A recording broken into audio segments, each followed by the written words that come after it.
Bienvenue sur ma chaîne Manu Agriculteur par Passion. Là, je suis revenu sur les lieux pas du crime, hein. Je suis revenu sur les lieux du Smidlin. Et puis pour vous présenter la levée qui a quand même été pas mal réussie.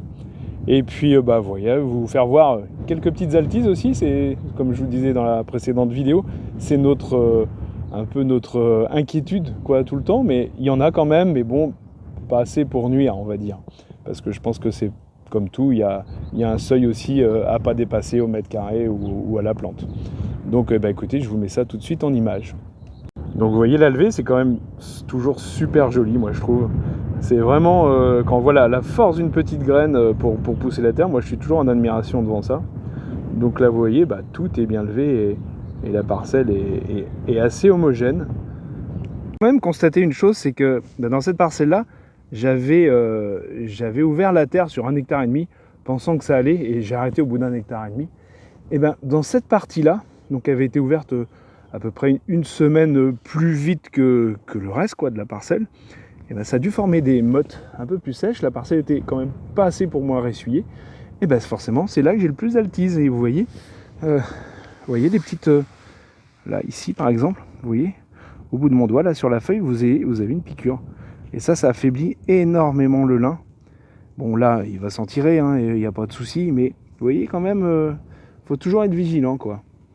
Et puis à côté, vous voyez, c'est marrant parce que vous avez tout un poquet là de graines, il n'y a pas une piqûre quoi, quasiment pas. Donc ça c'est toujours impressionnant quoi, on va dire. Mais bon, dans l'ensemble, je suis assez satisfait parce que là, vous voyez, on se trouve dans la partie de la parcelle justement qui a été ouverte une semaine plus tôt. Bon, c'est pas non plus cata. Et puis l'avantage aussi, c'est que je sème toujours assez épais, hein. Je sème vraiment quasiment au maximum de graines au mètre carré, quoi. Pensant tout le temps qu'on va en perdre de toute manière. Donc écoutez, pour l'instant, on va croiser les doigts que ça dure comme ça. Et là, il n'y a pas eu d'insecticide aussi. J'ai pas fait volontairement d'insecticide parce que j'en sais rien. C'est une constatation. J'en parlais l'autre jour avec un ami.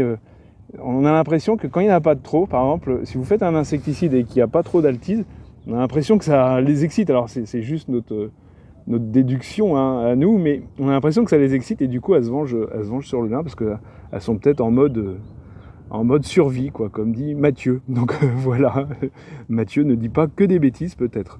Voilà. Et voilà, on a fait le tour du lin, vous voyez, donc bon, à suivre. Bon on est de retour dans les asperges après 41 mm. Et puis vous voyez, même la petite machine électrique n'arrive plus à passer tellement c'est gras. Donc là c'est vraiment la corvée ce matin. Et vous voyez donc 41 mm, on enfonce les bottes très profond.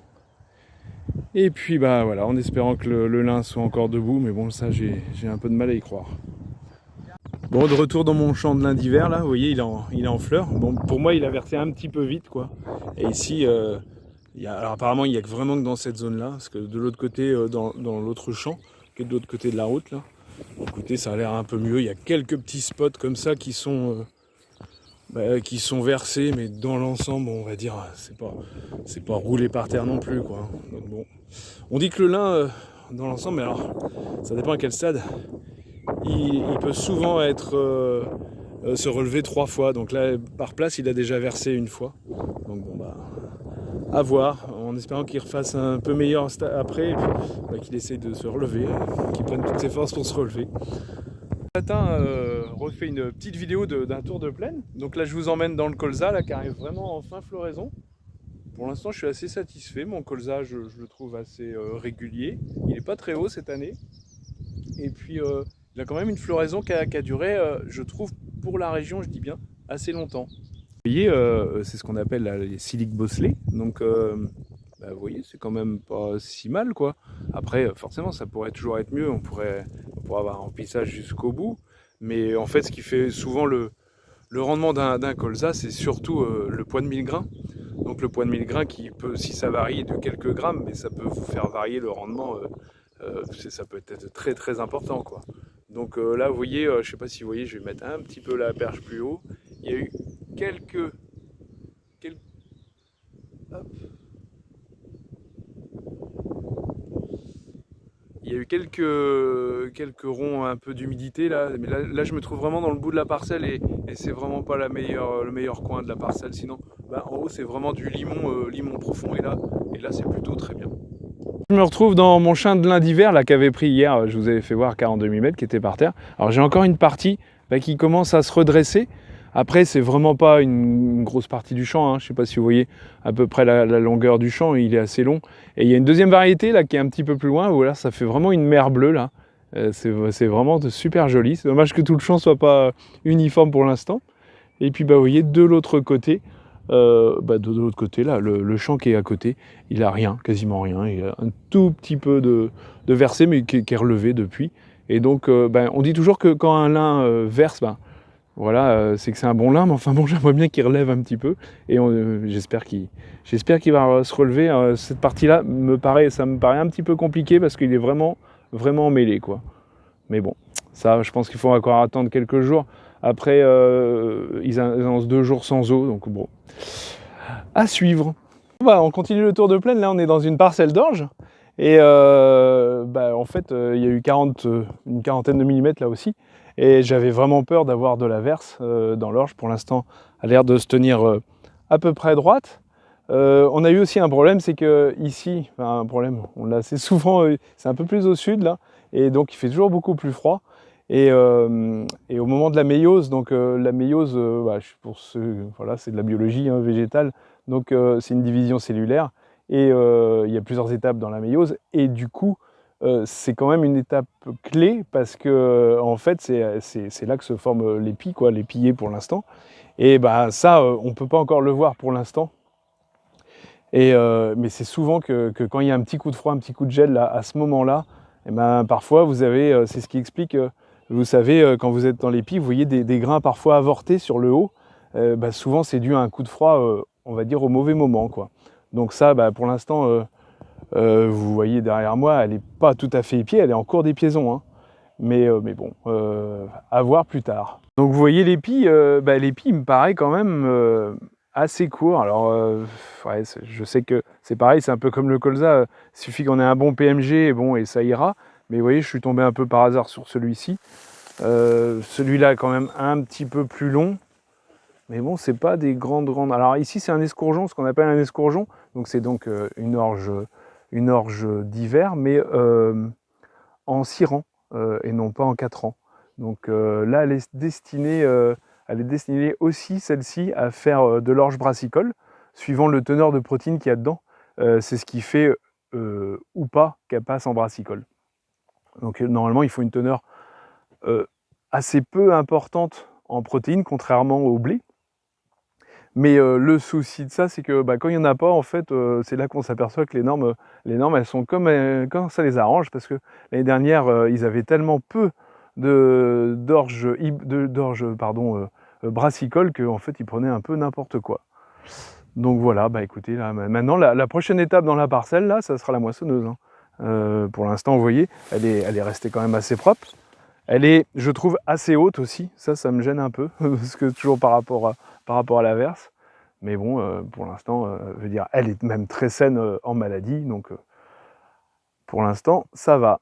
Voilà, en fait, ils sont en train de changer les pylônes haute tension. C'est une ligne haute tension qui est de 1948 ou 49. Donc là, on est reparti pour 50 ou 60 ans avec des nouveaux poteaux à nous embêter dans les parcelles. 2 apprentis aussi, mais bon, vous voyez, il y a de l'occupation dans le tour de plaine. Pour finir notre tour de plaine, on est dans un champ de blé là, et puis le stade, il est à dernière feuille sortante. Donc pour l'instant, c'est pareil, plutôt beau, hein. Alors aussi une petite aussi aparté, c'est que je me rappelle dans les commentaires quand je vous avais présenté Farmstar, vous savez ce qui nous aide à calculer la dose d'azote, de besoin d'azote, quoi. Écoutez, moi je pense que là, cette année en tout cas, je l'avais vu un petit peu sur quelques parcelles l'année dernière. Il y a un gros problème quand même parce que là, vous voyez, c'est du blé qui manque de pas grand chose. Il y a 185 ou 10 unités. Ici, il y a aussi, il faut le savoir, un potentiel important. Donc, et il me dit encore de ramener 80 unités. Donc là, c'est, moi, je pense, du grand n'importe quoi.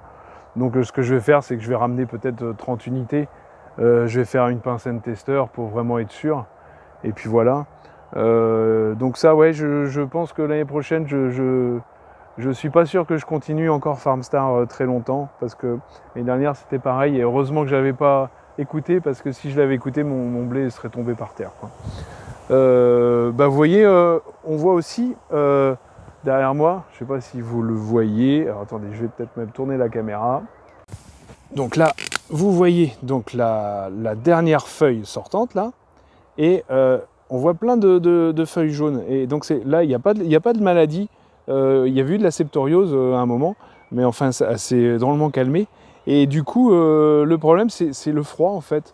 Le froid, la friction aussi vous voyez, du vent sur les feuilles, donc ça peut faire comme des brûlures et qui ressembleraient un peu à la maladie. Encore une fois, merci de m'avoir écouté. Je ne sais pas si j'ai été d'une grande aide, mais là maintenant, ça va surtout être des tours de plaine. Je ne vais pas avoir beaucoup de matériel à vous présenter.